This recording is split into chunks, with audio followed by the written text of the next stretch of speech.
Alright, mono white, let's see how you like playing against Fading Hopes. No, opponent, play something. I can't Fading Hope if you don't do anything. I think I'm supposed to play Hall of Storm-Giants here so that I can Stowaway and then potentially double Fading Hope while playing the Den of the Bugbear next turn. And if I play Den of the Bugbear here, then I can't double Fading Hope next turn. Cathar Commando. Oh. My opponent used their flash ability to get around my Fading Hope timings. Rude. Thought haste wasn't a copyable ability? I believe it is, because Kiki-Giants doesn't grant haste to the token, it creates a token that has haste, which is just barely different enough for the rules to say that's fine.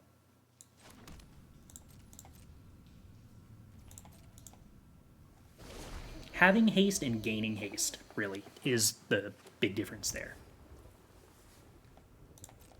But yeah, it's kind of counterintuitive.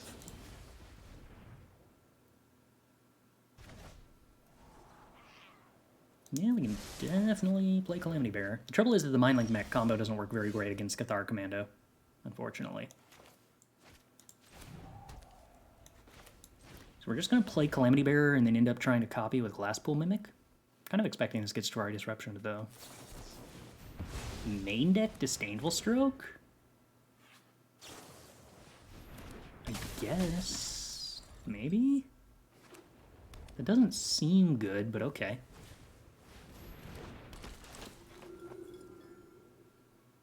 I am actually a little concerned by how much Cathar Commando kind of dunks on my deck. Yeah, I mean, Disdainful Stroke and blue-white tempo almost makes sense, except I still don't really understand playing it instead of a different counterspell, like Syncopate. Strikes me as being essentially the same spell, but better. Alright, well, we're going to fire up Den of the Bugbear here. And hope they don't have a removal spell before I can actually attack. Ooh, they have the White March. Harsh. Alright. Yeah, that's gonna be hard for me to handle. Too many of my cards don't actually do anything now. That's an impressive amount of removal. Maybe I was just supposed to play the Mindlink Mech so that it would blow up the Cathar Commando earlier. Maybe that was my out. Or maybe I just top deck Calamity Bearer and hope the opponent doesn't have anything.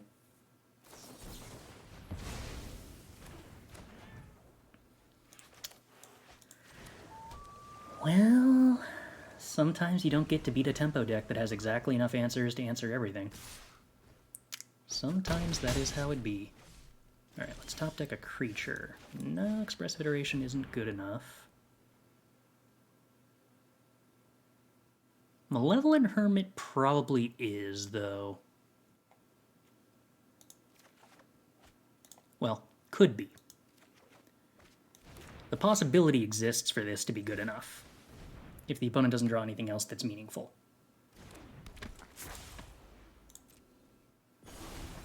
I'm assuming I'm supposed to hold on to Shatterskull Smashing here.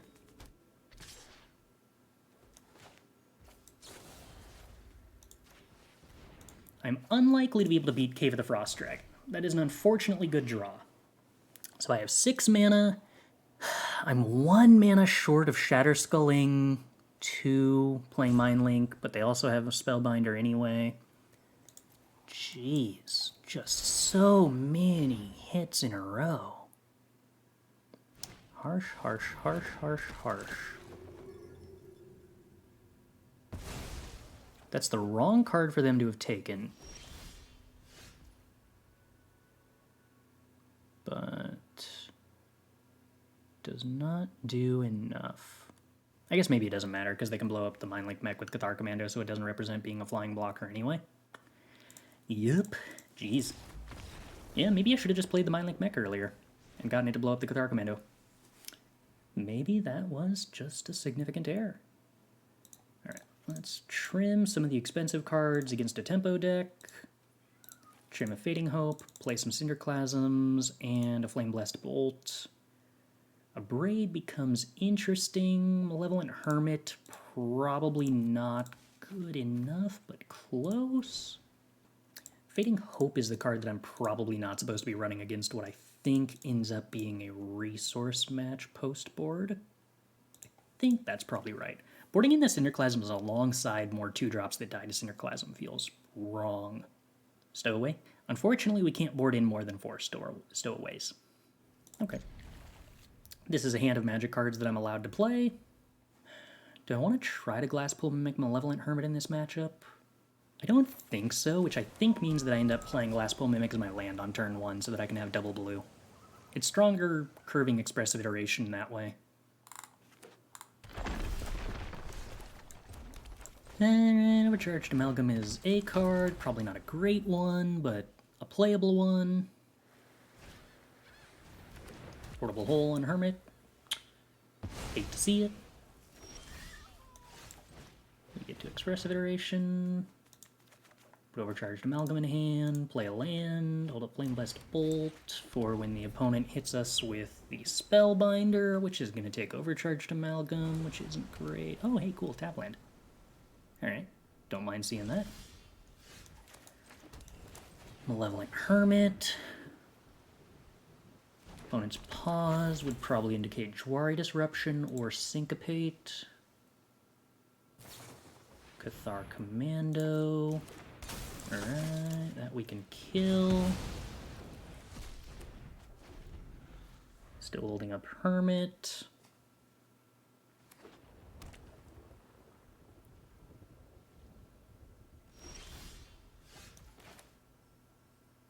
Okay, no Spellbinder. Do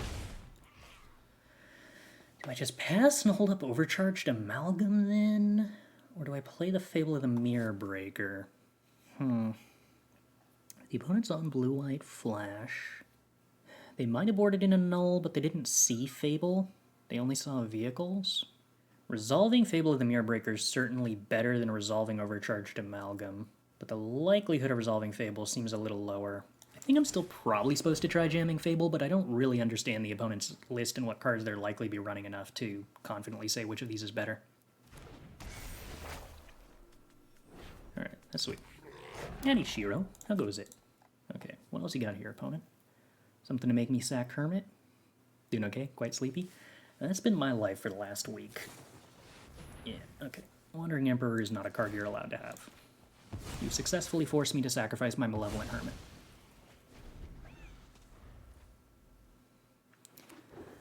Yesterday, I finally caught up on 12 hours of sleep and feel quite a bit nicer now as a result. This is weird. I actually don't want to get rid of any of these cards. Maybe I want to get rid of Shatterskull Smashing so that I have a chance to draw a land that doesn't cost life, but I don't think that's actually true. Actually, I'm uncertain whether or not I even want to play this Shatterskull Smashing as a land at all. Not using the Treasure for Overcharged Amalgam is kind of interesting, but having removal spells is cool too. Alright, I don't think we bothered playing it here. Oh, maybe I'm supposed to play it in Shock to play around Jwari Disruption? Okay, well, I'm definitely not supposed to let the opponent have Wandering Emperor. Of this, I am confident. MTG's been good. Haven't lost yet tonight. Deck has been fun. Alright, you got a board wipe for me, opponent? No, you're gonna let me untap with my Overcharged Amalgam? Ooh.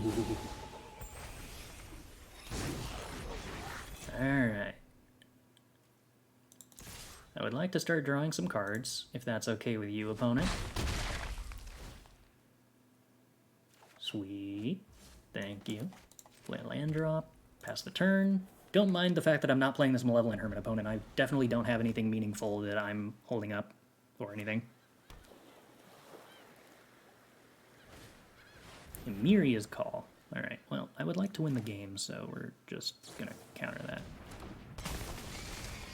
What am I sacking here? Yeah, I don't know either, opponent, but I do agree that I probably win regardless. Let's see. I can do 9 damage, so I'm not actually killing my opponent there.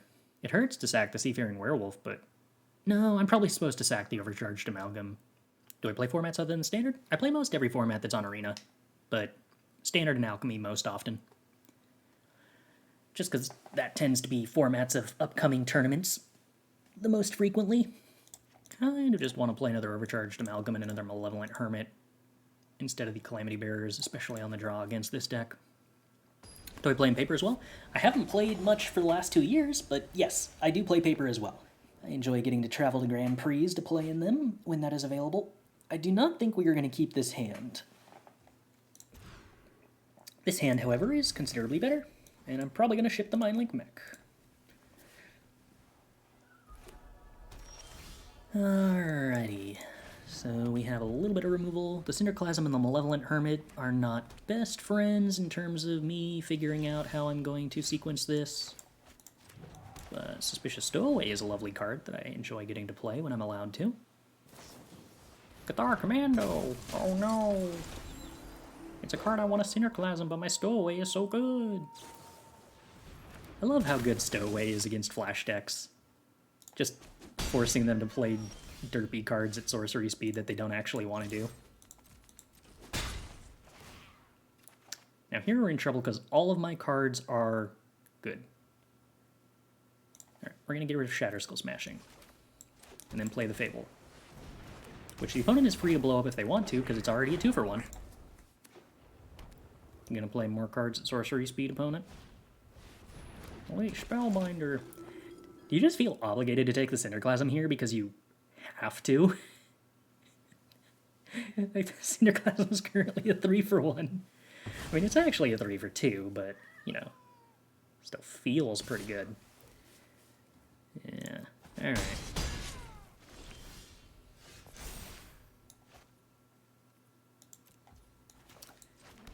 Rest in peace, poor Suspicious Stowaway. We hardly knew ye. I don't want to let them eat my 2-2 that's making treasures currently, so we're kind of obligated to do that before damage.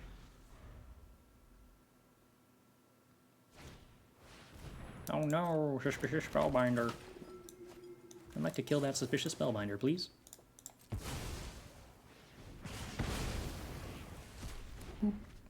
What would you like to make more expensive, opponent? Is the answer Malevolent Hermit? Because the answer should probably be Malevolent Hermit. No? Okay. Fine by me.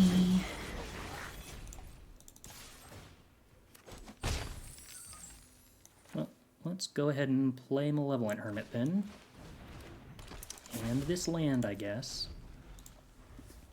And now we're one turn away from representing Reflections of Kiki-Jiki, looping with Malevolent Hermit, and now we are 0 turns away from representing that.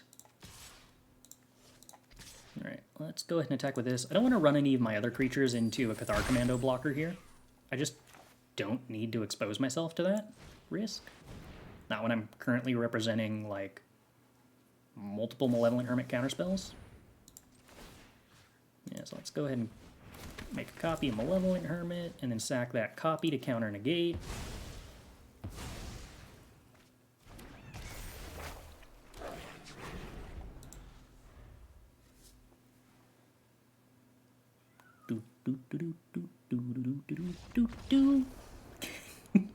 I love this deck.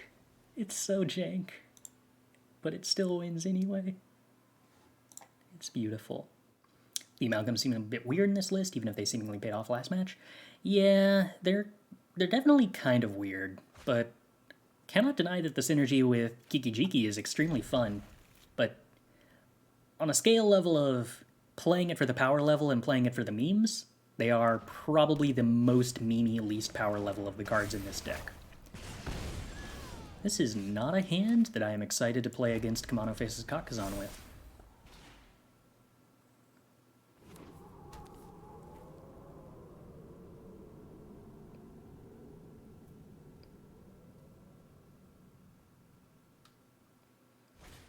Expressive Iteration is what one might describe as slow. Alright, I hate this something fierce, but I'm probably supposed to play Fable of the Mirror Breaker next turn. I think we lose this. This does not feel like a game I'm capable of winning on the draw with this hand.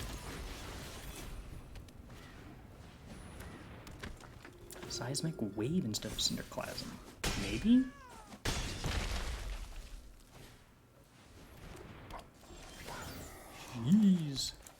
we have lost. Turns out Expressive Iteration is a very slow Magic card.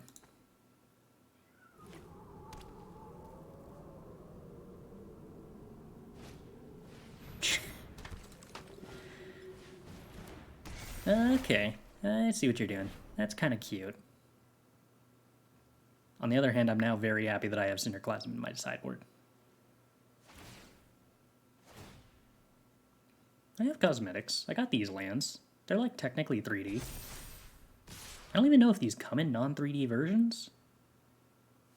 Alright, so block 6 damage, take 11. I guess I die?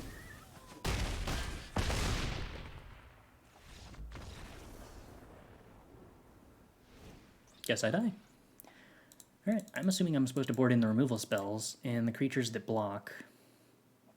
And then cut the Overcharged Amalgams for being too slow. Probably trim Fading Hopes. I can probably trim Stowaways, actually.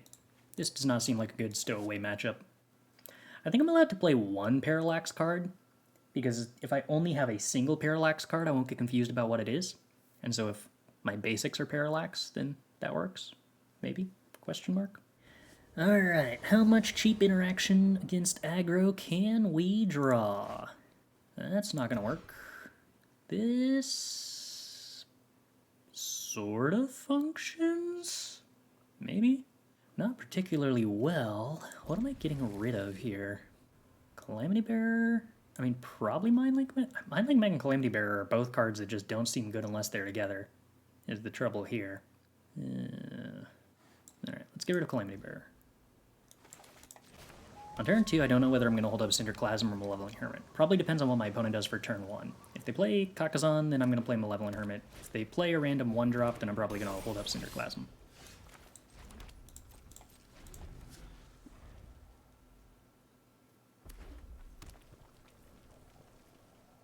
Opponent should just play 2 1-drops. That would make me happy. I would like to get my Cinderclasm down so that I can play my Malevolent Hermit. Unless I draw a land, in which case then I want to play Fable the Mirror Breaker. Either way, I want my opponent to give me a 3-for-1 this turn. That is the thing that I would appreciate. Failing that, a 2-for-1 would be fine too.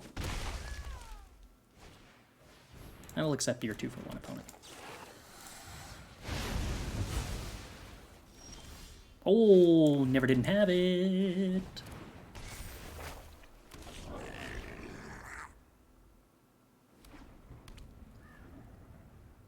Alright, no Brutal Cathar, please. That would be mean. Okay, I can live with Patchwork Automaton.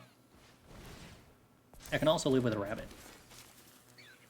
At the very least, I've got the capacity to block a rabbit. Do I want to discard a card? I definitely probably want to discard 2 cards. Malevolent Hermit is kind of like drawing cards.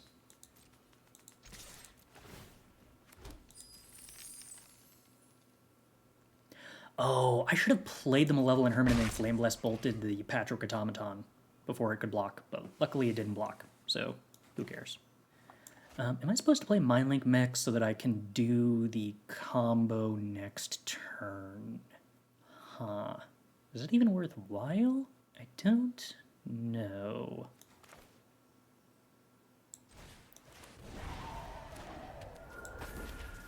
I think I'm probably just supposed to Flame Blast Bolt the Patchwork Automaton after they waste time spending mana with the anticipation that they're going to pump it.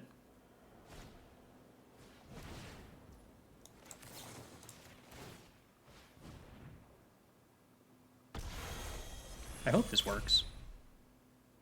I forgot to check if Benevolent Geist makes my spells uncounterable, or just makes them unable to counter. No, Valorous Stance. Rude. The ward is why I played the Benevolent Geist first. Although, me panicking was because I forgot exactly what the wording on this was. Okay.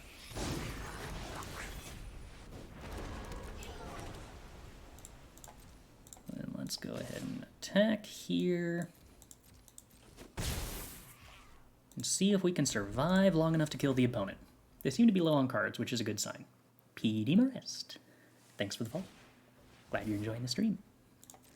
Alright, so we got a 3 toughness blocker to block the Iron Apprentice.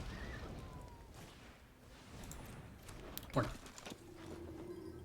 But this should still lock up the game in our favor. I don't believe the opponent really has a way to deal with the double Kiki shenanigans now.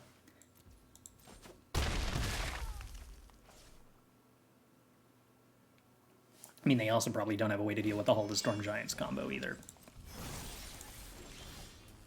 I say combo, that's a fancy way of describing me being able to activate Hall of the Stormgiants, but sure, why not? We can go with that.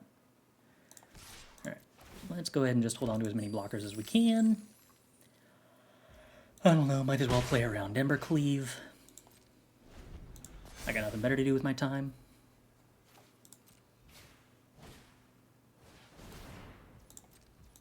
Sure, opponent's got a bunch of creatures that have a bunch of counters.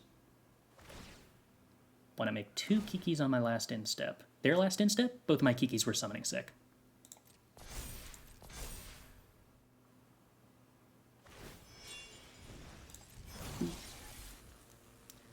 Alright, and then this ought to be lethal-ish.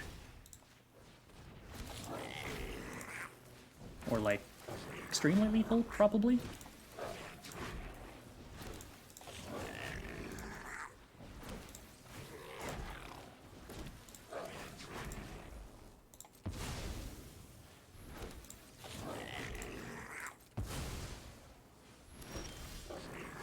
It's certainly a lot of lethal at the very least.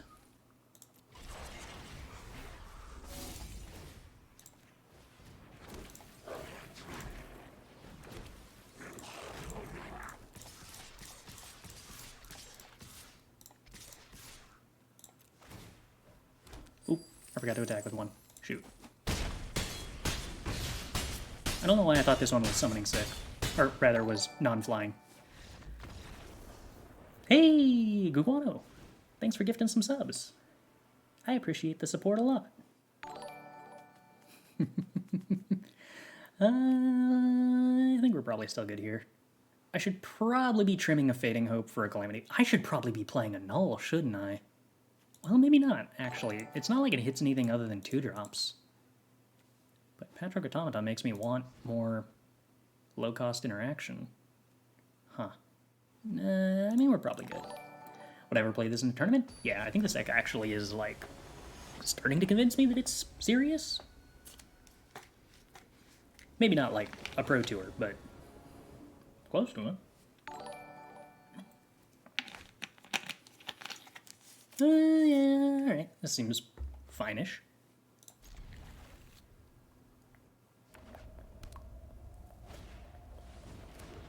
Okay, well, Fading Hope at least is a pretty good answer to a turn 2 play off of Kumano. Yeah, this is a weird combination of, like, a deck that plays a lot like a control deck, but also just is aggressive, randomly. It's weird. It's very Splinter Twin-esque. In a lot of ways. Alright, you can pick that back up. Do I really want to land? I don't not want to land, so I guess I want to land? We'll go ahead and play Malevolent Hermit. That at least blocks Kumano. You know, unless they play a white creature that puts a counter on the Kumano. That would suck. So they probably wouldn't do that because that'd be too mean. Oh, they did that. Rude.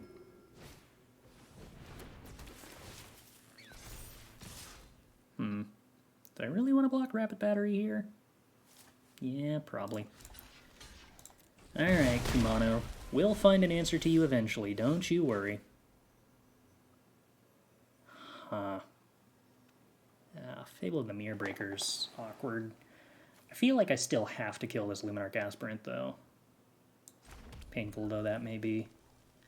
Maybe I'm just supposed to play the Fable of the Mirror Breaker, except that that blocks Luminarch Aspirant. Ugh. I hate this, but I think I have to be willing to get down the Calamity Bearer next turn. Otherwise, I don't know how I'm coming back from this. The tempo from the opponent is hard to answer. Too many tap lands, not enough low-cost removal. But at least Fable of the Mirrorbreaker also lets me lead away the Glasspool Mimic and the Expressive Iteration, which is not unwelcome. Lizard Blades. Okay. Well, so now we get a chance to draw into an untapped land, which we successfully find. I'm probably supposed to get rid of Calamity Bearer, but I mean, blocking Etchings of Kumano eventually is also potentially really interesting. Okay. Yeah, let's just get rid of that. More Expressive Iterations I don't love. Okay.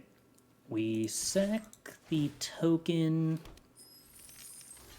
to the first strike, because that gives us the treasure necessary to Shatterskull Smashing.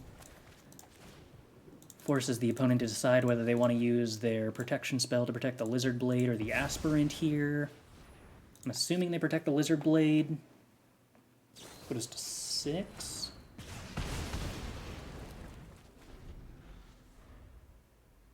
I need them to not have anything else, which is going to be pretty hard.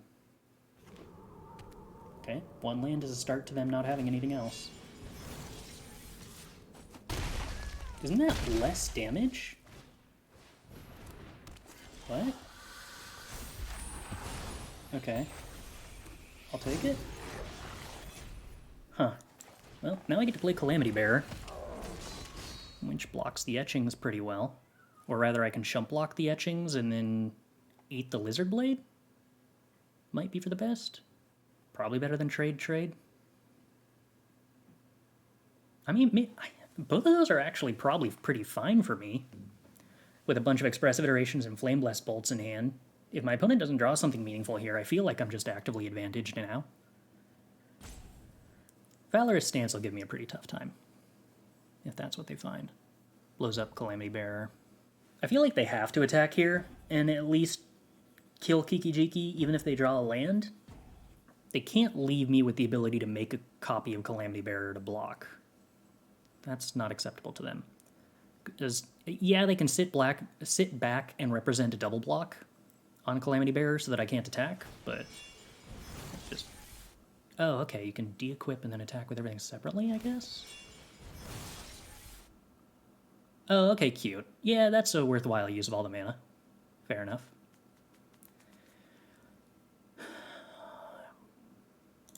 So that block becomes basically mandatory, and then it's a question of whether I block the other Lizard Blades or not, and I think then the answer becomes no. I'm going to go to 3. I've got the Flame Blessed Bolt to answer the 2/2, and then I can trade Kiki off with the 1/1. Alright, Fading Hope, we do not dislike at all. Guess I'm taking a Calamity Bearer and playing Halt the Stormgiants for the turn, because that's all I got. Should I Flame Blessed Bolt the Lizard Blades now? Plays around Valorous Stance, but I feel like I can already probably play around Valorous Stance anyway. And the potential of getting to... Yeah, Lunar Aspirant kind of specifically feels like what I'm sort of playing around here. Am I supposed to Flame Blessed Bolt the Lunar Aspirant before I can put a counter on something? If they put the counter on the Lizard Blades, then I'm forced to Flame Blessed Bolt one Lizard Blade and Fading Hope the other Lizard Blade, and then they replay a Lizard Blade post-combat. Is that just fine? Alternatives. If I Flame Blessed Bolt, Luminarch Aspirant, Fading Hope the other Lizard Blades, trade, they replay Lizard Blades. I have 1 Lizard Blades to my 1 Calamity Bearer. I think that's fine. I think I'm just going to leave them the Luminarch Aspirant, because this means I don't have to trade the Kiki-Jiki off.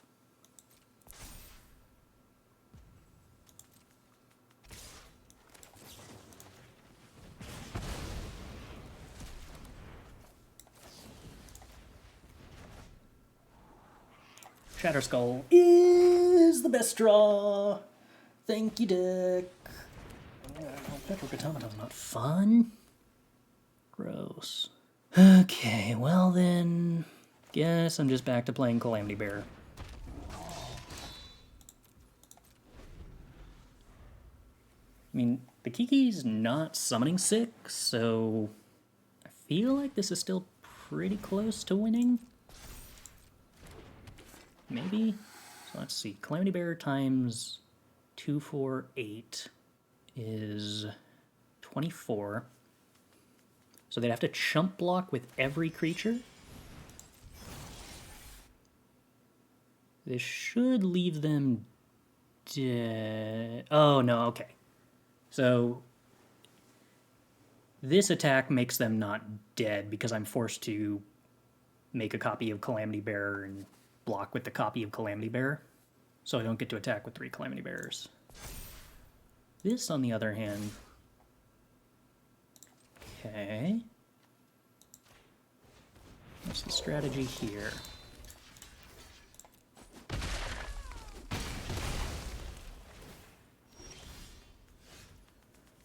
That doesn't seem like that was the right move from them.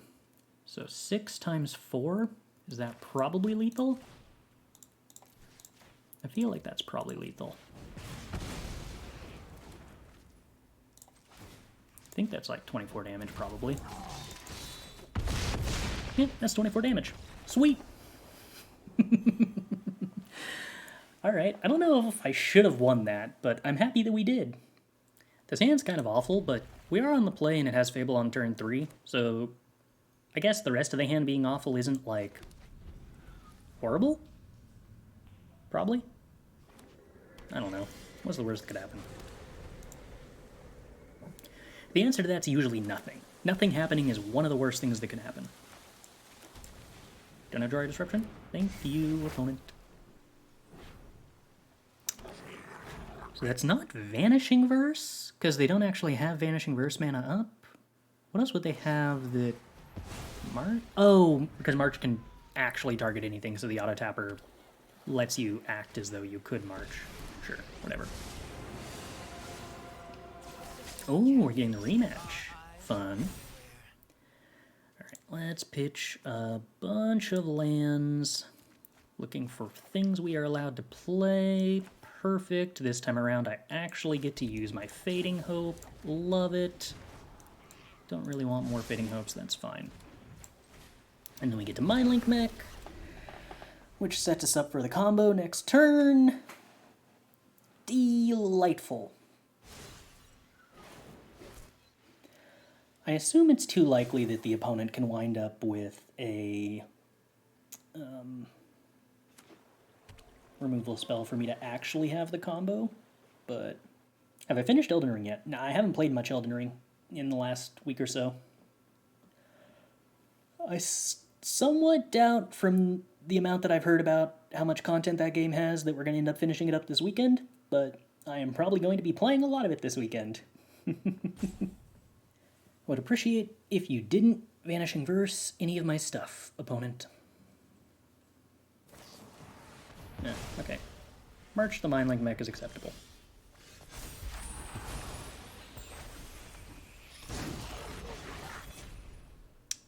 Let's see. Let's go ahead and play this on red. And unfortunately, since I want to get rid of the Kaido, I think I'm just supposed to do this, even though that's kind of lame. And is not the most exciting use of my turn. You caught me. Oh, we got a token now. And a reflection of Kiki-Jiki. So that's kind of cool. And stuff. Alright, opponent. Let's see. What are you going to do if I Expressive Iteration? Ooh. Nothing? I love nothing. Alright, well, what if I put Overcharged Amalgam in hand? And played a land. And then went to combat and swung with these two. Would that entice you, perhaps, to play a Emperor? No. Interesting. Okay. End of turn. Nothing. Ooh. Delightful. Reckoner Bankbuster. Okay. That's not a real magic card.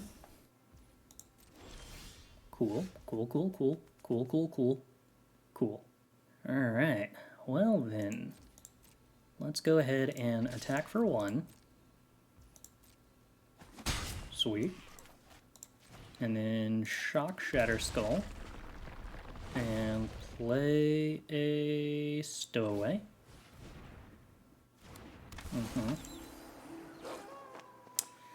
And then debate whether I'm going to counter this Bankbuster trigger or not. I believe the answer is probably yes. Sack a Goblin. Pass the turn. Have a counter spell on a stick ready. Meat Massacre for 3. I'm willing to counter that. I'm going to sack this token here to counter a spell for free. Cool. Is that lethal? That looks like lethal. Yay! Lethal! What was what? 6, 12, 15, 17, 18? 18's cool. I like 18. I like hands that have on-curve cheap interactions and spells. Those are my favorite kinds of hands.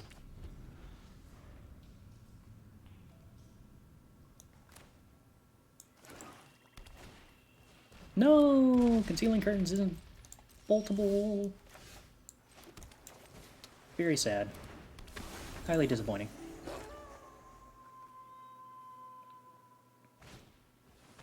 Ew. My opponent keeps doing things. Gross.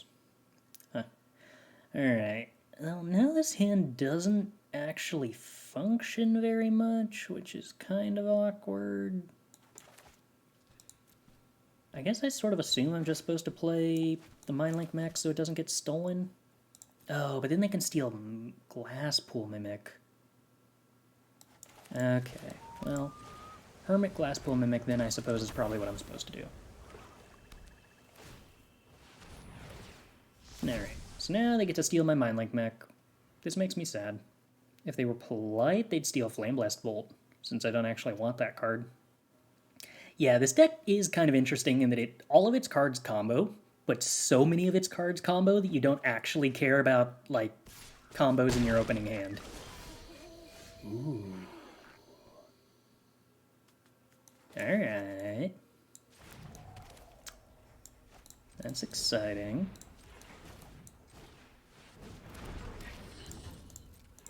We have Hermit protection for our Calamity Bearer attack next turn. The downside is if I have to sack Malevolent Hermit, then I don't have enough damage to kill the opponent. Kind of bites, but oh well. No, that's a flying blocker. Our opponent gets to use that to block creatures that have flying. That's just the worst.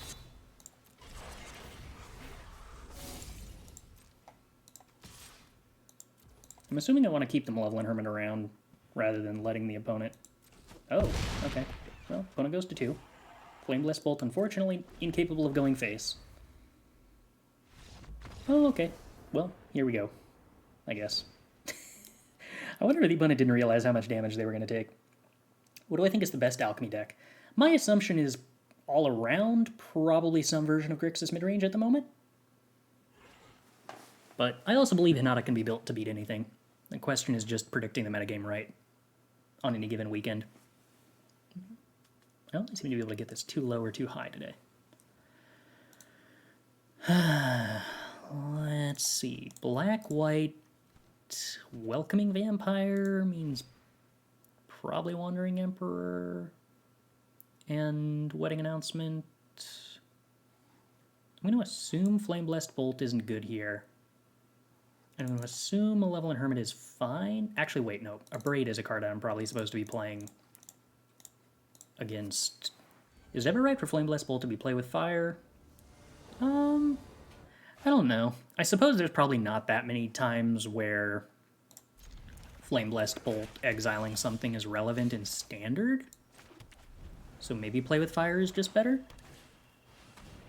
No, I can't Fading Hope that. How disappointing.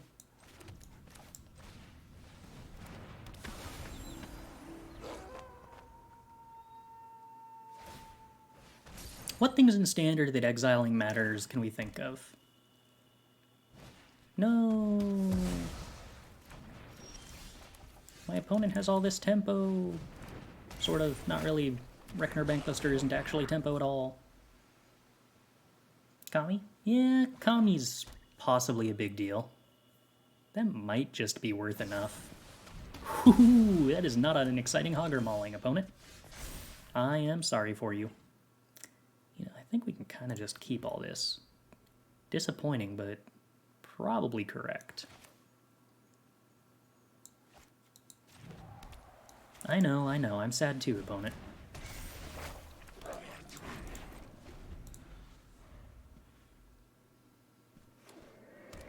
There's a white source.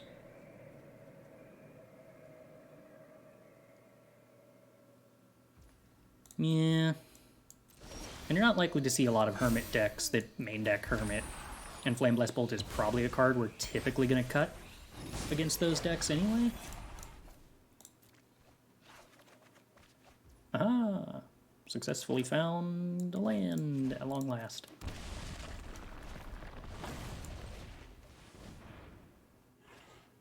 I would like to have a Hermit up, please. If the opponent interacts with this in any meaningful way, then I can attack with a 2-2. Actually, I should probably attack with a 2-2 regardless, come to think of it. Because if they do animate the Hive to block, then they're not drawing a card. And I think sacking the Goblin Shaman to deny them drawing a card is worth it, considering I also get a token. Oh, that's disappointing. Well, now I get the token. That's cool too. I guess I'm just going to sit here with 2 Expressive Iterations in hand. I can imagine worse things. We have another Fable flipping, so I can still do the combo.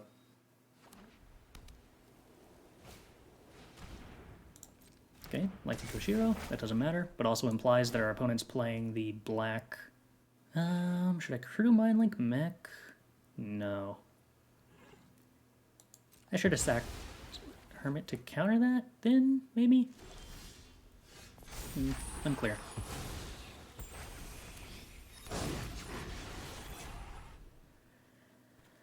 Alright, well, let's just go ahead and make the opponent have it, I guess?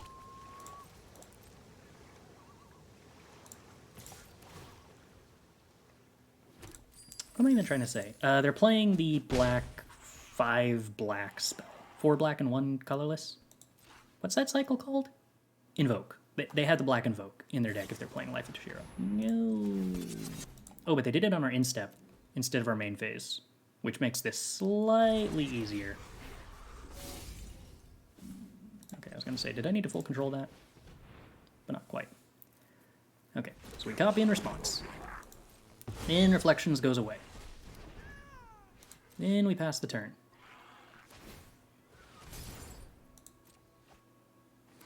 So they still need to have a board wipe. Oh, I needed to make another copy there. Shoot. Okay. I thought there was a reason I needed to do that, but I forgot why. So that way I have 2 on board. Now I can't actually continue this Kiki loop onto their turn. I messed that up pretty bad.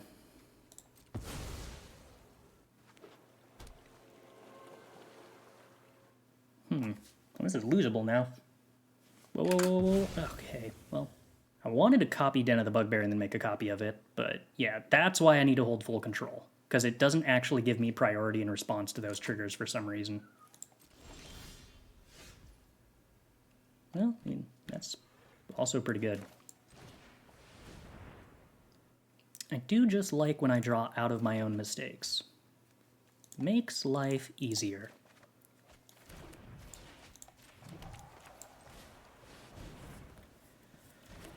What kind of interaction doth thee have, opponent? Oh, rude. You started this fight, but I'm going to...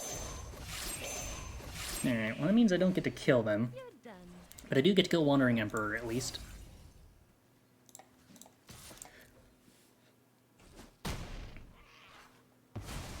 I'll be back.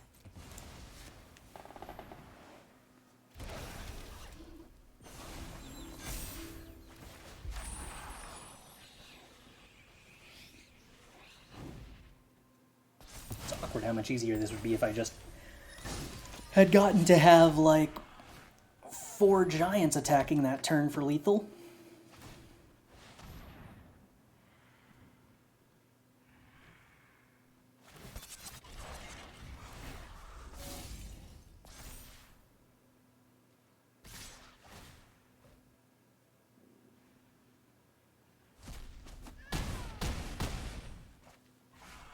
Alright, how about we top deck another giant to win the game?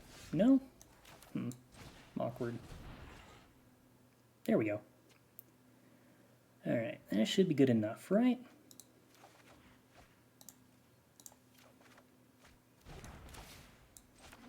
Time to find out, but I believe this is how this works. Educational moment one way or the other.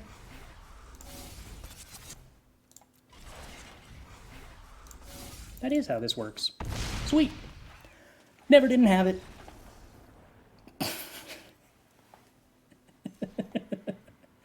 I wasn't sure if the second Mindlink Mech also becomes a copy of Giant or not. But, hey, it does. Alright, and today we have cards that are playable on curve, which usually means that's a hand that'll keep. How many Glasspool Mimics are we running? It is, in fact, the full 4. Okay, wow. I mean, I built this deck, so I should know, but somehow that's not how it works. Oh, cool. Saying I get to just do Seafaring Werewolf stuff? Radical. Alright, well, what if I just played Malevolent Hermit to protect my Seafaring Werewolf now that I've got a werewolf? Is that cool, opponent? I'd like that to be cool. Turn 2 Seafaring Werewolf on the play is not particularly fair magic. Nah. I'd rather you didn't.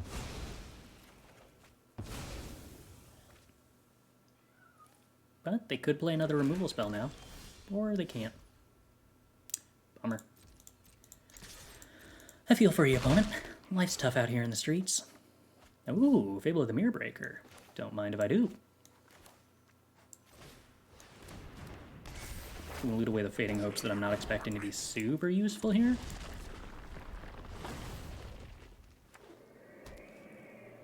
Meduk Massacre, I would expect, probably. Yep. Alright. That gives the opponent an out. Or, well, I mean, like, gives them an out in the sense that it stops them from being dead, which is sort of what an out is. I guess I probably don't need lands now that I drew lands. Okay.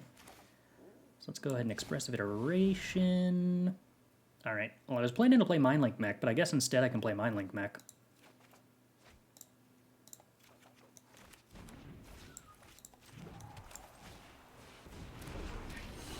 Small change to the plans. This sets up our Mindlink Mech combo for next turn. With the Kiki-Jiki. See if the opponent wants to do something about it. So we're just gonna go ahead and pass the old Turnerooski. What you gonna do, opponent? Murkwater Pathway on black instead of blue sounds probably wrong, but I don't know for sure how many black sources their deck needs. Archon of Emeria. That doesn't do anything. Are they playing Invoke Despair? That they don't want their second blue source, but want their 5th black source? Alright, opponent. You have my curiosity. Attacking with the 2/3. Alright. Archon of Emeria. I'm willing to believe that means they are now dead. If I am not mistaken. Let's go ahead and make a copy of that. Then a copy of this. And then a copy of this. And then a copy of this. And then a copy of this. And then a copy of this. And then let's go ahead and... Oh, should have bounced Archon first. Whoopsies.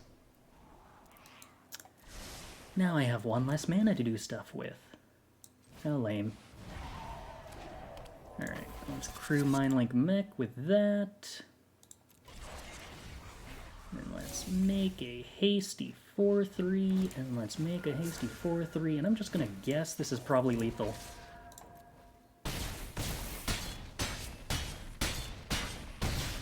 Yes, Mindlink Mech also 16s them with Calamity. It is, in fact, super sick. Most of the things this deck just randomly does is surprisingly very sick. Alright, so Malevolent Hermits, we don't really need Flame Blessed Bolts. I think I'm probably just supposed to play 4 Disdainful Strokes. What's the deck name about, though? So, back when we very first started brewing the deck, it included 4 copies of Rabbit Battery. And Rabbits and Giants and Girlfriends is... I think that was probably from... No, it was like from some news organization or something. Either way, top tier meme. Highly worth referencing with a name. And my standard for deck names is either figure out a meme that applies, or if that fails, figure out the closest Prince song title to something that's vaguely resembling what the deck is doing and go with that. But this time around, we got to go with Rabbits and their Giant Girlfriends. What about a highly questionable? It was more of a, like, emergent meme experience. Alright, this seems solid on the draw, or about as good as it's going to get most of the time.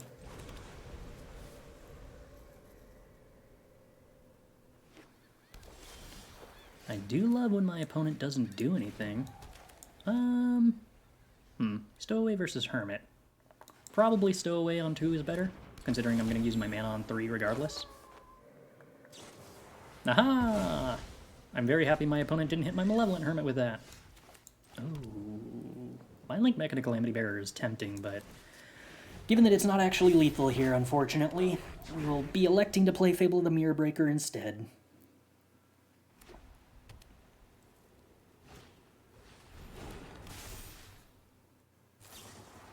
No Vanishing Verse. That's actually totally fine for me.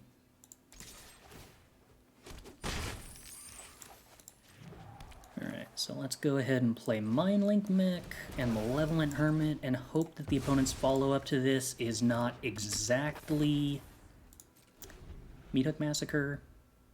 Oh, I guess Lolth would also be pretty bad here, wouldn't it? Spellbinder. Haha, that doesn't matter at all. Okay.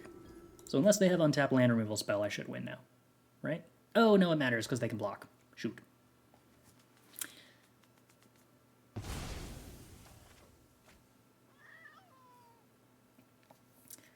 I have been thoroughly deceived. Okay.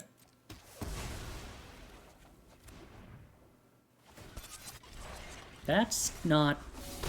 Okay, opponent doesn't know how my deck works, so I guess they die now. Because they needed to have that card to block.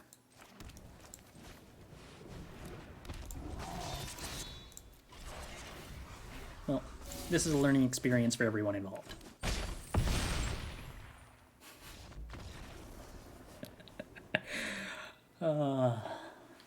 That never stops being delightful and stupid at the same time. Both of those things make the other thing more true, not less true. This is basically the worst hand that I'm going to be totally willing to keep. What was the bug? So, any spell with multiple targets, where multiple... I don't know if it's specifically... I think it's any spell where you are distributing damage, if a spell above that spell on the stack fizzles, the spell that had the damage distributed will incorrectly deal 0 damage. I believe Shatterskull Smashing and Magma Opus are the only cards that distribute damage in Standard currently. If you copy a land enchanted with Harmonious Embrace with Kiki, do you get a 4/5 Vigilance token? No. Specifically because something that is enchanted, the enchantment's effects do not affect the base card as printed, and you get a copy of the base card. Or you get a copy of the effects applying to it that are copyable attributes, I guess is a better explanation that doesn't actually explain anything. But suffice it to say, effects granted by auras are applied on a layer that is not a copyable layer. There's the one that does X damage to X target, 8 damage to X targets. Does it distribute the 8 damage amongst the X targets? One has to wonder how they go to that. They actually did mention how that happened in a Reddit thread that I thought was pretty interesting. And it has to do with the way in which the game uses like arrays or some array-like object to store damage distribution was improperly getting cleared along the entire stack. whenever a spell fizzled, instead of only properly fizzling or erasing the array that has the targets for the fizzled spell. All right, let's just go ahead and play the Den and the Mindlink Mech then. So if the opponent doesn't have a blocker, we're 2 turns away from dealing 32 damage in the air. They do have Elite Spellbinder, so if they know how the deck works, they will have 1 blocker, but I also have Otawara and Shatterskull Smashing, so like, I can remove some blockers if I need to. Yeah, so Meteor Swarm would be affected by that exact same bug then, if it has more than 1 target.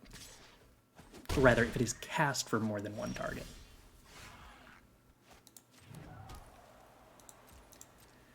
Alright, well, we're just going to hold up Otawara here. Wandering Emperor, sure, that doesn't really matter. I am the Emperor of Kamigawa, and I will protect my people. We must protect. I mean, I'm definitely falling behind because I'm not actually doing anything, which isn't ideal. But maybe the opponent will, like, tap out here and not realize they're dead. I can hope, right? Alright, well, they attack. That's a start. Come on, opponent. Tap out for something that isn't Lolth. You can do it. I really don't want them to just pass with another Wandering Emperor hold up. Yeah, that kind of sucks.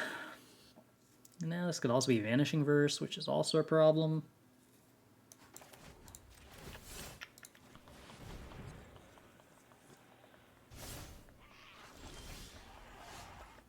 Okay, I can live with that. That gives me something to do that isn't just immediately blanked by a Wandering Emperor. If they remove the 2/2 in response here, I still get a 4/3 that gets to kill their Wandering Emperor. If they had a Vanishing Verse for the Mindlink Mech before it became a creature, I'd be kind of sad. Yeah, okay. So we get a Mindlink Mech that's a copy of Mindlink Mech.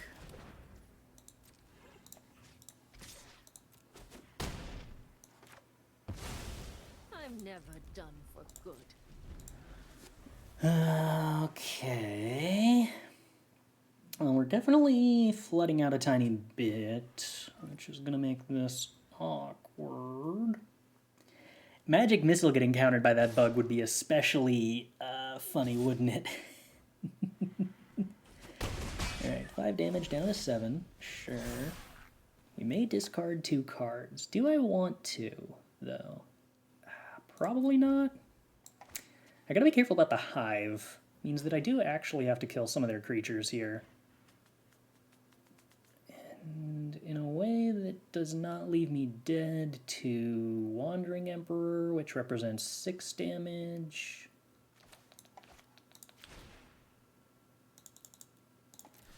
Alright, what if I start with this? What do you do to that, opponent? Hopefully the answer isn't Wandering Emperor in response. An uptick on the 2/2. Because that I probably couldn't beat. Alright, they might uptick on those Elite Spellbinder here, which I actually still probably can't beat.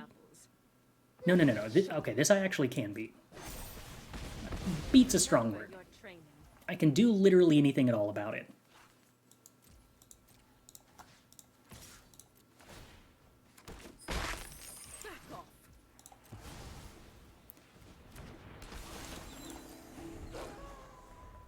Life would have been a lot harder if they had saved the other creature. Okay, so if they have a removal spell for Mindlink Mech, I've already lost. Well, that's not true. They do have to be able to have enough mana to play it, which is hard. Alright, so they uptick on Spellbinder. It does probably leave me dead, because Stowaway can't block meaningfully here. Why not smash them for 4? Smashing for 4 doesn't play around Emperor. They still just... I deal 1 extra damage to 1 creature, and they just save the other one. And both of the creatures they could plus there are creatures that I can't really survive them having. Oh, they messed up. They needed to do that on the Hive.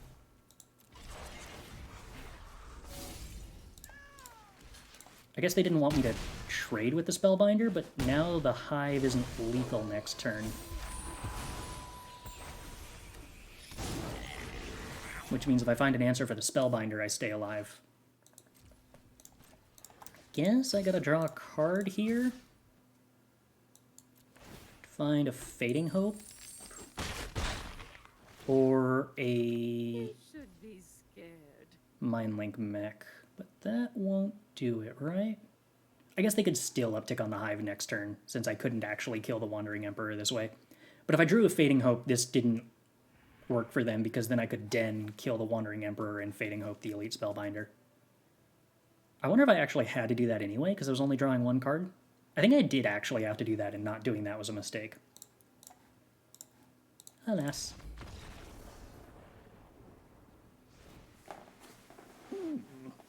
So let's see, what kind of deck is the opponent playing? I have no idea. They played 2 cards. Well, no changes then. Okay. This hand sucks, but I assume something good can come of it eventually. Perhaps I'm not supposed to play Shatterskull there because the Expressive Iterations are going to do a decent job of making my land drops, but I'm not actually able to play them on any of the first couple of turns of the game anyway. So, like, I guess that actually doesn't really do anything meaningful. Okay. Calamity Bearer is decent, depending on how much interaction the opponent finds.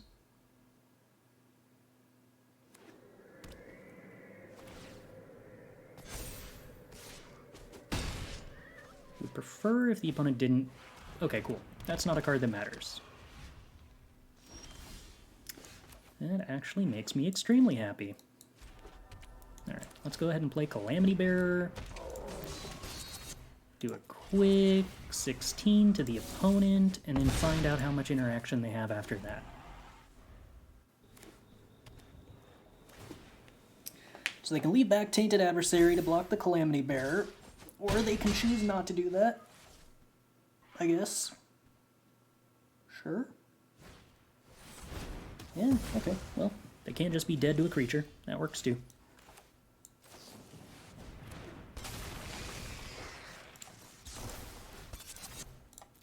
This too is a combo.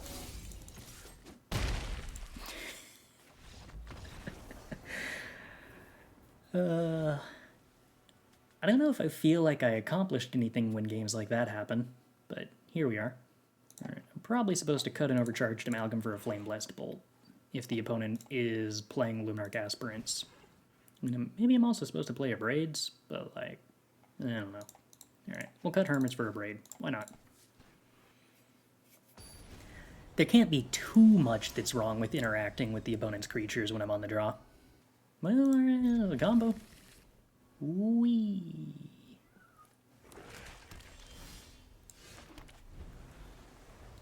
Yeah. I agree. Amalgam's, like, weird, but weird in a way that actually does sort of work.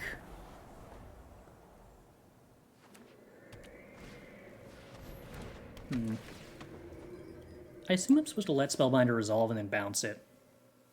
It has to hit Fable here. But, like, I'm eating up a bunch of their turn and using my mana effectively. Yeah, I just need a second red source, so that sticks in. So they Spellbinder again, and they probably take Calamity Bearer. In which case I just play the other Mindlink Mech, and then Fable, and then hopefully Calamity Bearer. Why does it make it 16 damage and not 8? Because Mindlink Mech turns into a copy of Calamity Bearer. So 1 Calamity Bearer doubles, 2 Calamity Bearers quadruple, because Calamity Bearer affects its own damage.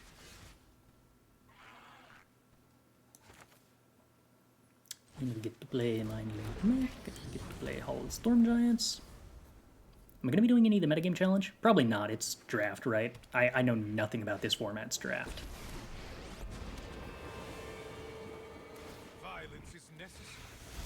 Opponent really can't attack with Spellbinder, and in fact chooses not to.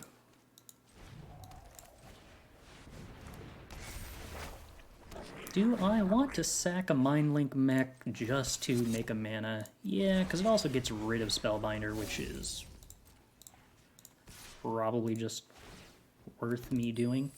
Like, I need to get rid of that thing at some point, I think. It's not... Oh, okay, gotcha. A metagame challenge is different from the Arena Open. For some reason, I thought it was the next Arena Open. Blood for knowledge. Spellbinder. It's decently good against Mindlink Mech. If it's Standard or Alchemy, then yeah, we could do the metagame challenge at some point. How long is it running for?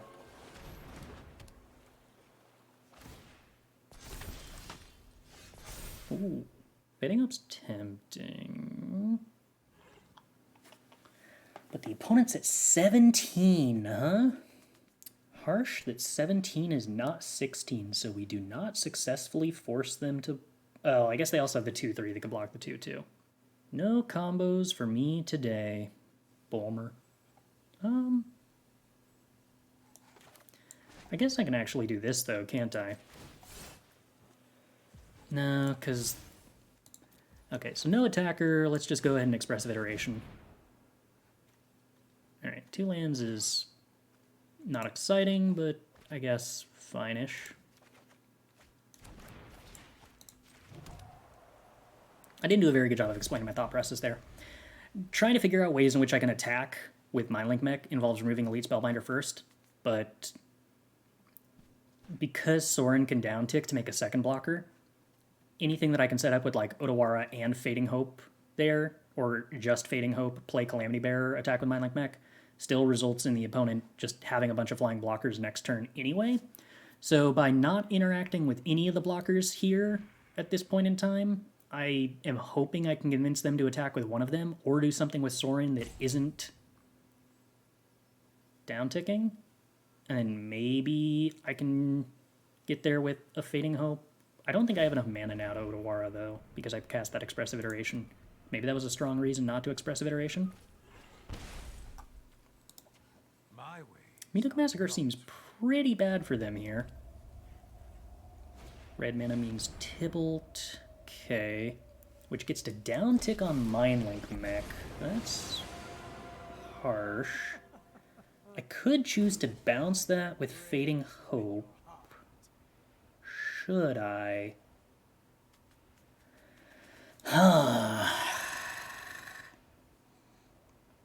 They're going to be able to Meathook Massacre to get rid of the Fable. I'm assuming then that I'm actually supposed to bounce this Mindlink Mech. Tibalt's only going to be at 2.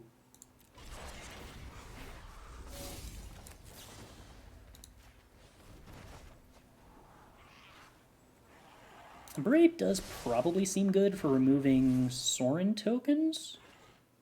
They need to hold on to blockers for the 2-2. Or rather, they're going to get blockers for the 2-2 with Wedding Announcement, so they can swing with both flyers if they wanted to. They elect not to want to.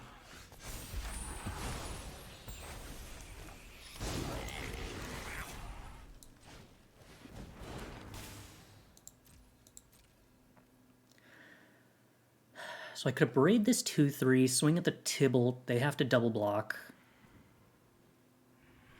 But then Soaring gets to downtick next turn. But they're going to gain 2 life with Meathook.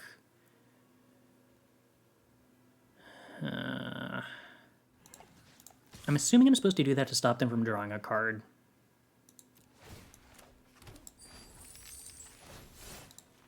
The Tibble being able to downtick on the Mindlink Mech there hurts so much.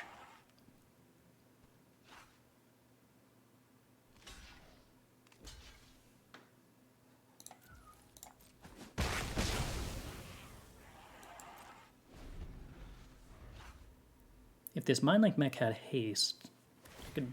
Well, I probably actually still couldn't do very much about the Meathook Massacre, though.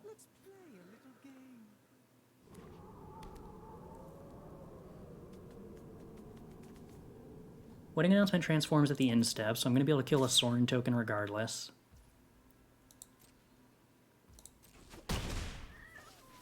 Which currently means that unless their last 2 cards are interactive, I have lethal.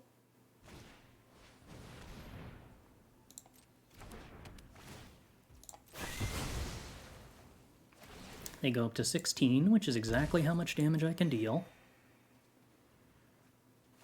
Soaring downticks to make a blocker. You deal. I have to do this now. I do not get to wait until my turn. The fact that they didn't play the Stowaway is a very bad sign, because it means they have something they want to do with 4 mana, which means they probably have the removal spell. But, life is harsh. And then you die.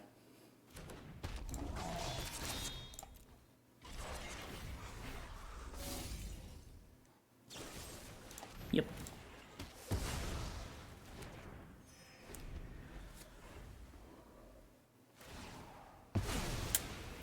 Ow. Tibble, tibble, tibbled. I think I could have beaten almost any other spell. Well, not Vanishing Verse, actually. It was just Sorcery Speed and removing Mindlink Mech is what I couldn't handle there. Yeah, I believe at this point I don't have the tools necessary to do anything to fight this kind of card advantage.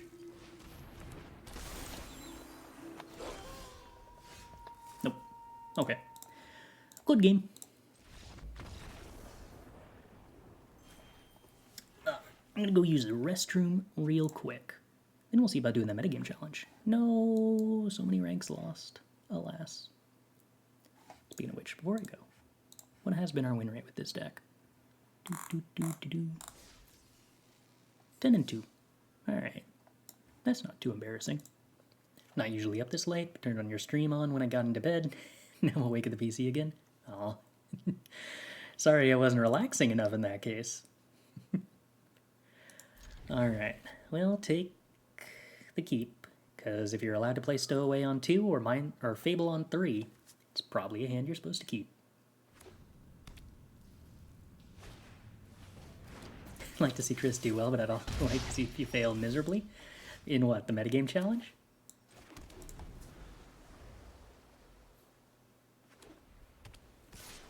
Had to get up and get a better look at his gnarly deck. Oh, okay, in that case I'll try to help you by figuring out some worse decks to play. We'll see if we can do that after this game.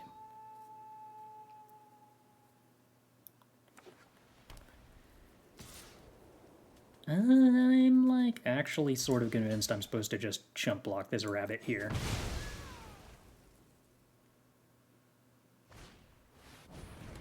Not exciting. Not exciting at all, but probably correct. Want to play Glasspool turn 1 after you drew the second one? Was probably a good thing to do. Riddle Cathar. Rude. Alright. Let's never be punished for my decisions and draw an untapped land here.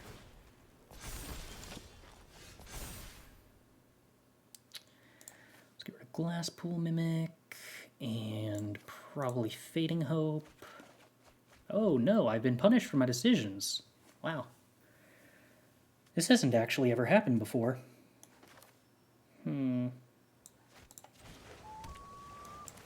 Alright. Well, there's no way the opponent's gonna, like, have anything, right? But yeah, getting to actually Flame Blast Bolt that turn would have been a fairly large deal. Youch, Thalia. Okay, that's inconvenient for most of my plans here.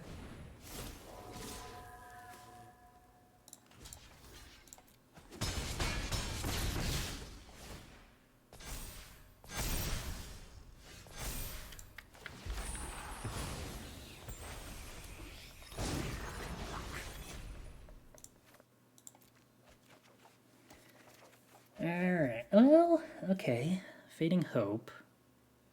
That is a real magic card. So get a Flame Blast Bolt with Thalia. Can I play Mindlink Mech? Probably. Would I rather block with a 2/2 or have Fading Hope up? I'd probably rather have Fading Hope up. I think.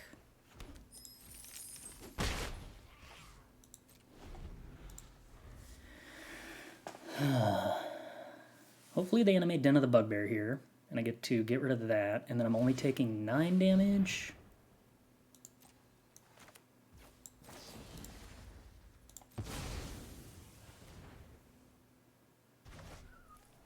Alright, and now ideally we just draw a giant and win. That would make life the easiest.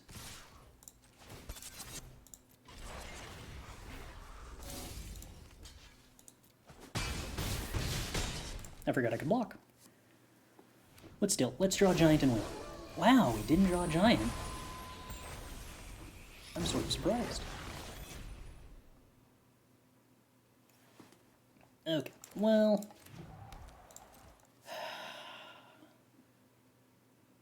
So I have 3 blockers. Currently leaves me taking 4 damage.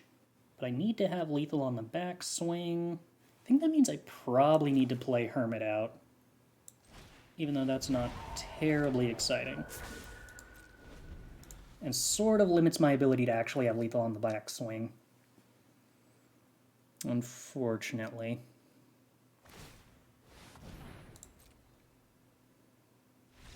Oh, okay. Yeah, it's sort of strange. I wonder if they were just supposed to cast 2 spells to transform the Moonrage Brute, probably. I'm not even sure who's, like, favored in this position. I get to make 3 4/3 blockers, which eats 2 of the 2/2s in the den. No, I make 2 4/3 blockers, trade with the den, chump block the Moonrage Brute, eat a 2/2, then I chump block one other thing. Yeah, I don't know if I'm, like, actually unfavored there or not. It's weird. Anyway, we're going to play a bunch of Cinderclasms, Abrades, and Flame Blessed Bolts, and probably cut all the Overcharged Amalgams and most of the Suspicious Stowaways, and then bring in a Hermit. Maybe another Hermit? Probably not another Hermit. Maybe we cut a Fading Hope? It's unclear. Probably keep the Fading Hopes.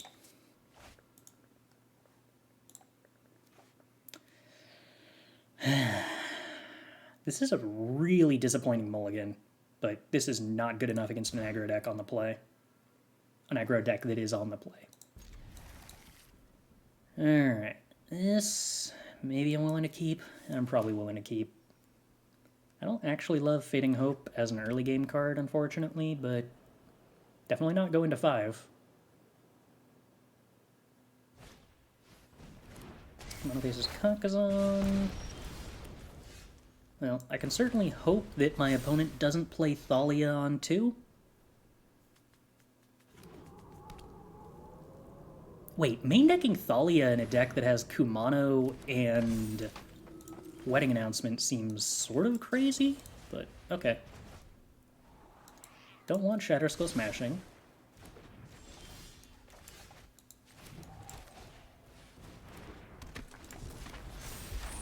Alright, we have Hermit that we can trade off with the Kumano. Well, I guess not if they play the 2-drop again, but they probably don't want to play the 2-drop again. Yeah. Alright, Adeline also sucks for me, but at least I get to make a somewhat decent block. Yuck.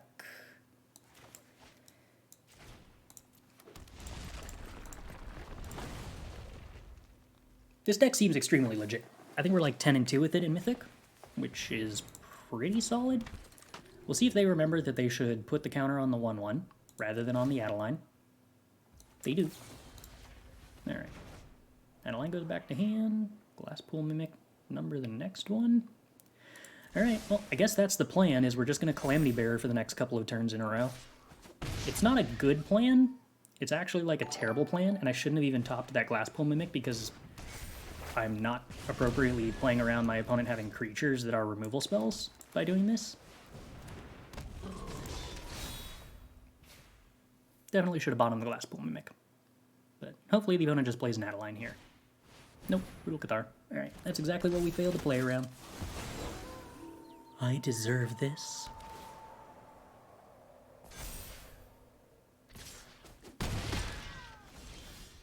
And this is the part where I can't do anything. Okay. That is, I believe, me just already dead on board, correct? 8, 10, 11? Yes, that is me, in fact, already dead on board. Would have put it on the Adeline. We'd already shown that we had Fading Hopes, though. Which makes me think that that's probably not usually the correct play. It's so tempting to play Overcharged Amalgam, because flash 3/3 blockers line up well against most of their threats, but I think I still just have to play in with respect to curving out. Dick play, have to mulligan. Ugh. Okay, well, we'll keep this. We'll get rid of one Cinderclasm. I'm kind of leaning pretty hard into this Calamity Bearer, which I'm not excited about, but I think cheesing a fast win with a flying Calamity Bearer is most of the way in which I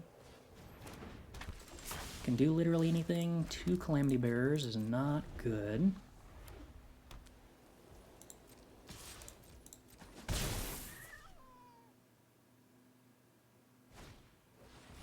Intrepid Adversary, huh? Okay.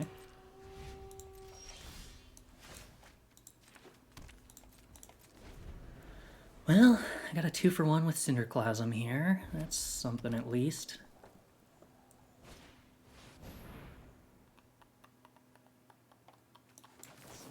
Harsh opponent, but fair.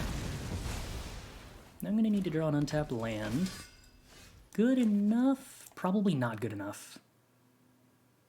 Calamity Bearer gets so destroyed by Brutal Cathar, but I can't really avoid that. Do I just have to accept that as a result? Expressive Iteration has so few hits that are meaningful. I can hit like Untapped Blue Source plus Fading Hope, and that's still not actually good, and that's like literally best case scenario. So what I need to hope is that they have Brutal Cathar and not Skyclave Apparition, so that my Flame Blessed Bolt gets me my Calamity Bearer back.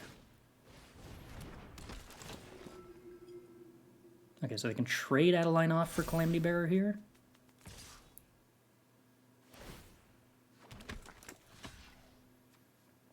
Alternatively, if I block the 1/1, play the other Calamity Bearer and attack...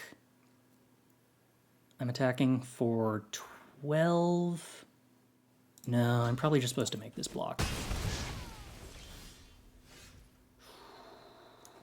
Okay, I think now I can Expressive Iteration instead of playing the Calamity Bearer. Okay. Huh. I think I want Flame Blessed Bolt. Land? Alright, this can do things.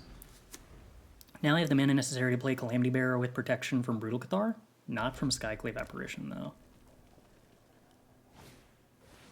Adeline, number the next one, huh?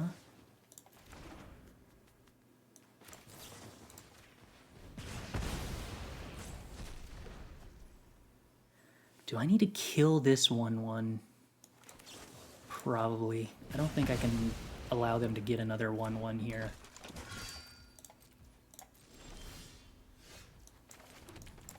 Alright, this is not looking stellar, but is looking okay.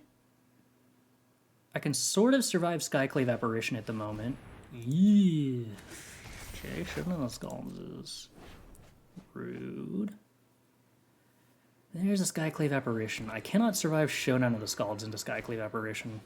So that's probably game, because now Adeline's going to be a 5/5, and I'm only able to make a 4/4 token. Huh. That's a good draw.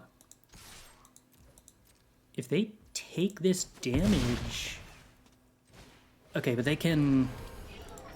They have the information to Skyclave Apparition the Mindlink Mech. Instead... Was I not supposed to attack with... No, I had to attack with that. Huh. Okay, so they can mess up in Skyclave Apparition the Calamity Bearer. Oh, because they don't know I have Fading Hope, so they'll probably do that. Right. Okay.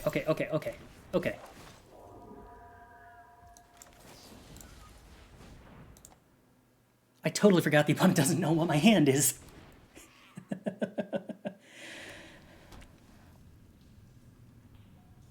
Alright, what you got, opponent? Final card is...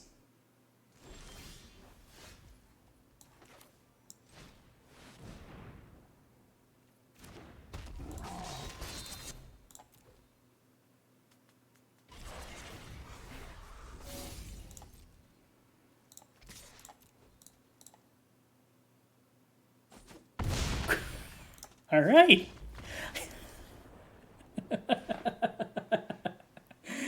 I can't believe that actually worked. What do we think, team? I'm on the draw. All I have to do is hit a blue source, and then, like, technically I get to do Expressive Iteration stuff, right? I mean, the rest of the hand doesn't do anything, but we have 2 Flame Blast Bolts. That's sort of like interaction. 2 or 3, honestly, to draw a blue source. Because, like, I don't necessarily need to Expressive Iteration as long as I'm making land drops regardless. Yeah. I think this is a bad hand, but it's probably a keepable bad hand. Like, if my turn 3 draws blue source, then I'm not doing anything on turn 3, but I'm still, like, making land drops, so it can't be all terrible. Hey, there we go.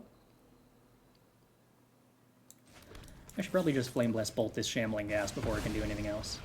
The Flame Blast Bolt upside, immediately coming into play. And by immediately, I mean 4.5 hours into the stream for the first time. Functionally immediate. Another Shambling Ghast. Oh no.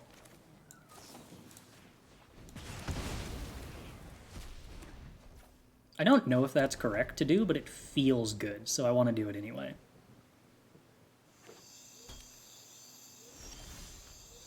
Oh, didn't have it for even a single second. Why did we ever consider mulliganing perfect hands when all we had to do was, you know, draw the right cards on the right turns? I always forget that's an option. Ooh, alright, Mindlink Mech seems fun. I guess let's keep everything, because all these cards are good.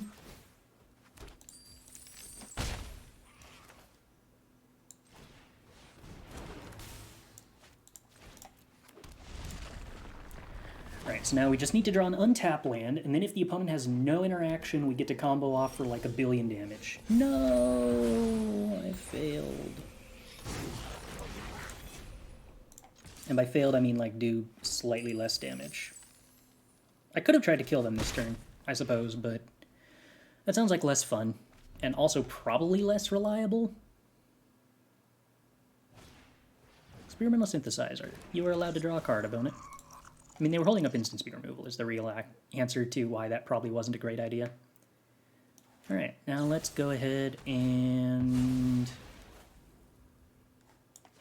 crew.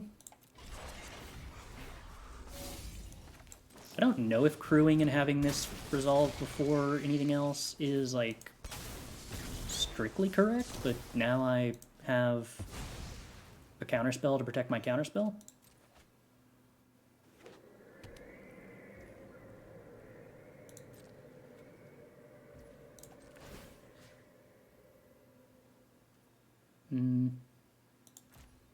I should probably just not expose myself to a removal spell and just take the guaranteed lethal instead of the cool lethal. It's boring, but it's probably correct. Or I could take the cool lethal. No. Take the 19 damage with counterspell backup. Don't go for 40 damage. It's probably wrong. Alright, now what do we do? Flameless Bolt, Cunning Fading Hope seems probably correct. Malevolent Hermit seems... I guess it's bad against Shambling Ghast? Is that supposed to be a reason to, like, cut 2 drops? In Alchemy, I would bring in an Annul here, because they would probably be playing Sanguine Brushstroke. In Standard, I don't know. Whatever. I feel like games with this deck are kind of quick. Like, we're 5 minutes into this match, and we already finished game 1. Isn't it normally supposed to take like 15 to 20 minutes to finish the first game? Or is that just me? I keep forgetting that I'm not playing best of 1 because these matches end so fast. This is a pretty awful hand, so I guess we can keep.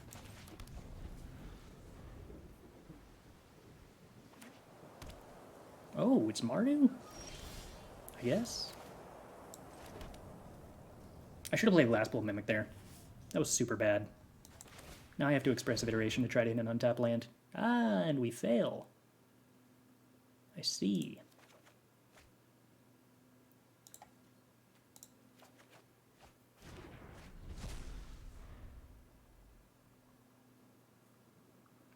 I keep drawing Glasspool Mimic and forgetting that it can be a land. I'm not used to my creatures being lands. I'm used to my removal spells being lands. Wedding Announcement. Okay, that's like kind of a magic card. Now what do we do? Alright, I'll just have to believe in the top of my deck to bail me out from my mistakes. Ideally, we would just have a 4th untapped land in hand and not this Glasspool Mimic, but here we are.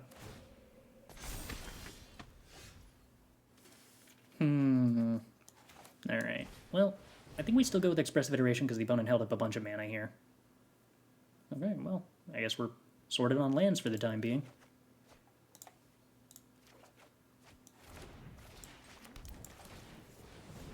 I'm assuming the opponent ends up using a removal spell on the Mindlink Mech here.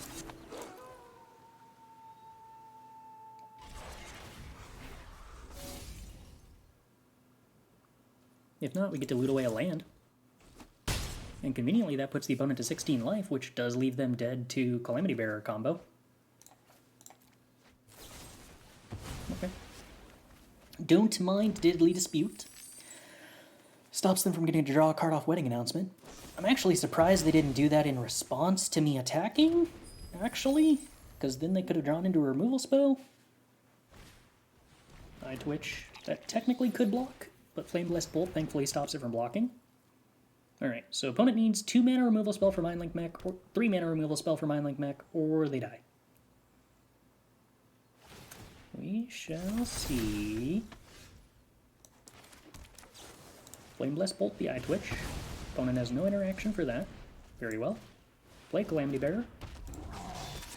Copy Mindlink Mech. Kill the opponent. No, it's flying, you can't block. Oh ho! I ganjo. There we go. Alright. Now we're talking about real interaction. Alright, opponent. There's a game of Magic afoot.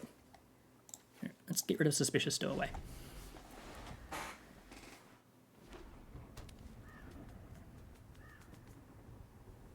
Opponent even gets to draw cards with their Wedding Announcement. Alright. Den of the Bugbear. Wow. Okay. Presumably attacks with that and leaves back the 2/2/2s. Wedding Festivity and Den of the Bugbear are a cool combo. Yeah, alright. A lot of creatures.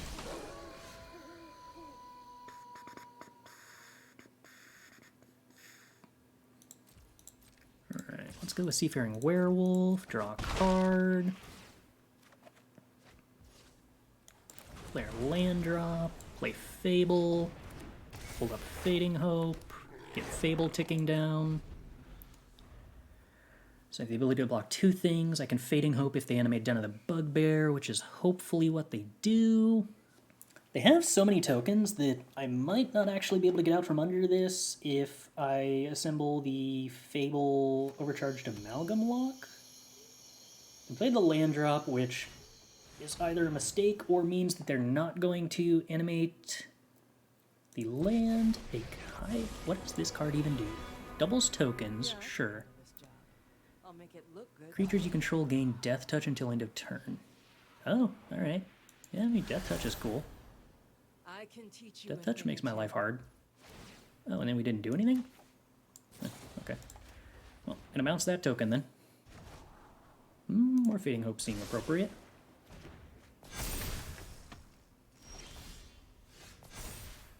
I'm assuming I'm supposed to keep the Glasspool Mimic. Copying Kiki at some point feels like something I'm probably going to be required to do.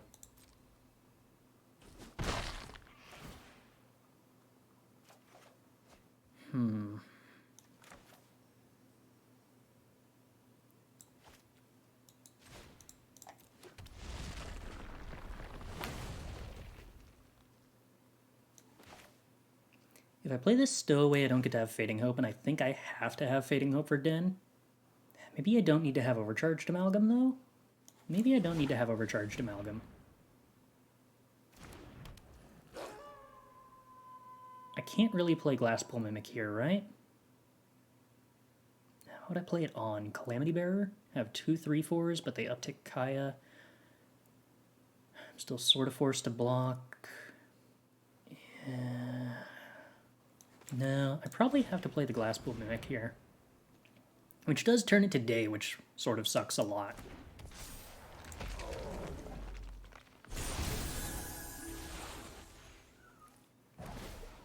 I was going to say, I hope they downtick Kaya, I've made friends in all with the anticipation that that's going to make double copies of Den of the Bugbear tokens, but I have fading hope to deal with that.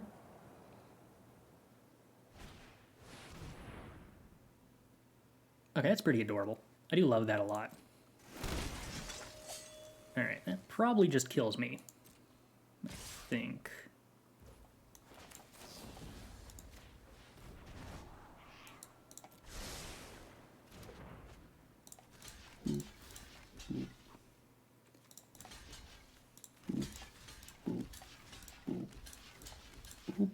Yeah, it's still like 30-something damage. Alright, alright. That's a way to make Eiganjo Uprising actually a playable card.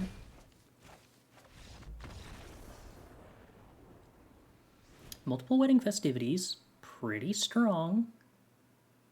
The weird part is Cinderclasm didn't even look like it would have actually been very good against that. That did, however, make Malevolent Hermit look better. Oh, I guess Overcharged Amalgam actually would have probably won the game there if I had held it up. Alright. Not really what I was expecting, but I suppose Kaya should have tipped me off that that was a strong possibility in those colors. Take the play. Okay, this is reasonable-ish. I don't know whether I should play Glasspool Mimic on turn 1, but I think Flame Blessed Bolt gives me enough reason not to. And luckily we drew an untapped land, which kind of rewarded me for not doing it. No. I was really hoping Stowaway would flip so I could Glasspool Mimic it.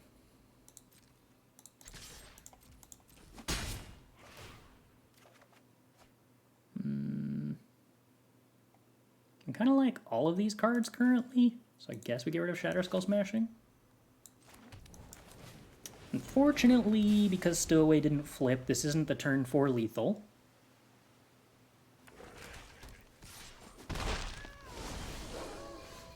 Now, does the opponent have Vanishing Verse? Does not look like it. So we put the opponent to 1, and we have an unblockable creature in play, which is probably good. Opponent agrees, that is good.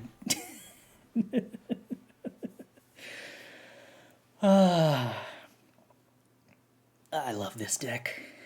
I love this deck a lot.